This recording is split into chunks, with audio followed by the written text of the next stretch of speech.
Assalamualaikum warahmatullahi wabarakatuh. Salam sejahtera bagi kita semua. Semoga kita selalu dalam lindungan Allah Subhanahu wa taala. Amin ya rabbal alamin.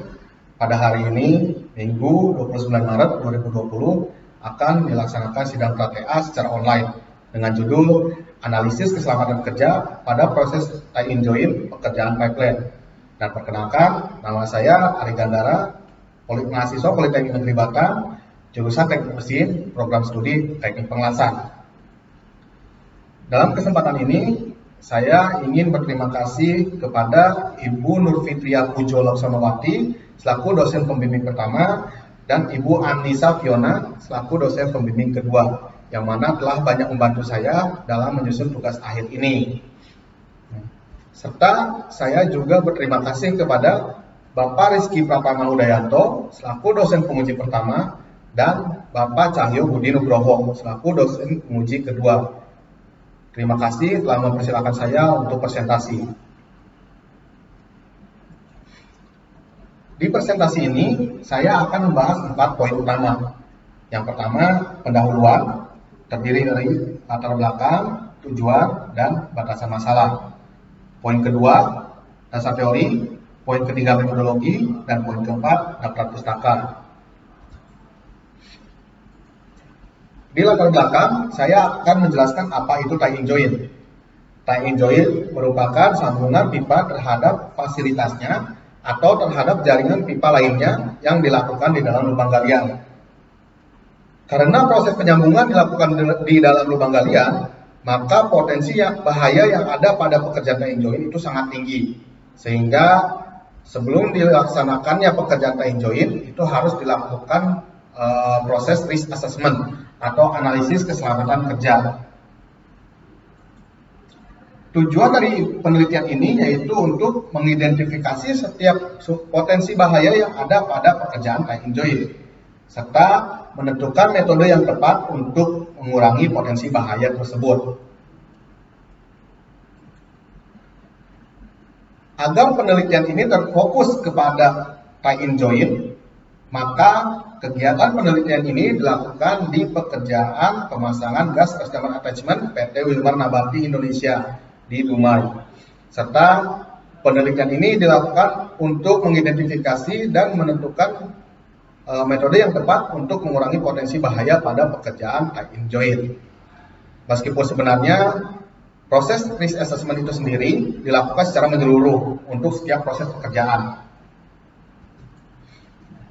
Landasan-landasan teori yang saya gunakan dalam menyusun tugas akhir ini terdiri dari 1. Prosedur konstruksi pipa baja PT PGN yang merupakan panduan umum kegiatan konstruksi pipa baja serta sistem jaringan pipa distribusi gas bumi dan fasilitas penunjangnya dalam lingkungan kerja PGN. Yang kedua, prosedur job safety analysis PT PGN, yaitu panduan dalam menyusun atau membuat dokumen job safety analysis dalam lingkungan kerja PGN. Yang ketiga, OSHA Trenching and Excavation Safety, yaitu berisi persyaratan dalam melakukan kegiatan penggalian serta menjelaskan praktik kerja yang aman yang dapat melindungi pekerja. Kemudian, prosedur izin kerja PT PGN, yaitu acuan dalam membuat dan menjalankan serta mengelola izin kerja sebagai persyaratan mutlak yang dibutuhkan dalam melaksanakan setiap pekerjaan. Kemudian, hasil laporan penyelidikan tanah, yaitu untuk mengetahui karakteristik atau sifat tanah yang ada pada area pekerjaan tie-in join. Di metodologi, saya akan menjelaskan metode apa yang saya gunakan dalam menyusun tugas akhir ini. Yang pertama yang saya lakukan yaitu pengumpulan data secara primer dan sekunder. Pengumpulan data secara sekunder yaitu dilakukan dengan mengumpulkan data-data dari prosedur instruksi kerja PGN atau prosedur konstruksi pipa baja PGN. Data yang dikumpulkan meliputi metode pekerjaan tie-in join serta proses pekerjaan tie-in join. Kemudian pengumpulan data dari prosedur keselamatan kerja PGN. Data yang dikumpulkan meliputi metode dalam melaksanakan risk assessment serta metode dalam menyusun dan membuat job safety analysis dokumen. Kemudian pengumpulan data kelas tanah berdasarkan OSHA Trenching and Excavation Safety. Menurut OSHA Trenching and Excavation Safety, tanah dibagi menjadi 3 kelas, yaitu tanah kelas A, B, dan C.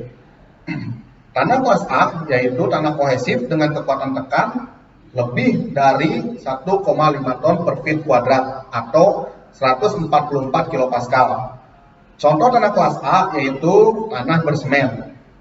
Kemudian tanah kelas B yaitu tanah kohesif dengan kekuatan tekan lebih dari 0,5 ton per feet kuadrat atau 48 kilopascal, tetapi tidak lebih dari 1,5 ton per feet kuadrat atau 144 kilopascal. Nah, contoh dari tanah kelas B yaitu tanah tempung berpasir. Kemudian tanah kelas C yaitu tanah kohesif dengan kekuatan tekan tidak lebih dari 0,5 ton per feet kuadrat atau 48 kilopascal. Tanah kelas C contohnya itu tanah pasir. Kemudian pengumpulan data permit to work berdasarkan prosedur izin kerja. Data yang dikumpulkan meliputi metode dalam pembuatan permit to work serta masa berlaku permit to work dan kapan permit to work itu sendiri harus disubmit ke pihak klien untuk mendapatkan approval. Kemudian pengumpulan data secara primer. Pengumpulan data secara primer dilakukan dengan risk assessment di lapangan. Risk assessment dilakukan dengan berkoordinasi bersama pihak penanggung jawab kawasan untuk mengetahui utilitas bawah tanah apa saja yang ada di sepanjang jalur pipa yang akan dipasang. Kemudian setelah mendapatkan data dari pihak penanggung jawab kawasan, maka dilakukanlah proses trial hole atau lubang percobaan untuk mengetahui kebenaran utilitas yang ada di bawah tanah di sepanjang jalur pemasangan pipa gas. Nah, trial hole itu sendiri dilakukan setiap 1 km atau di setiap persimpangan jalan.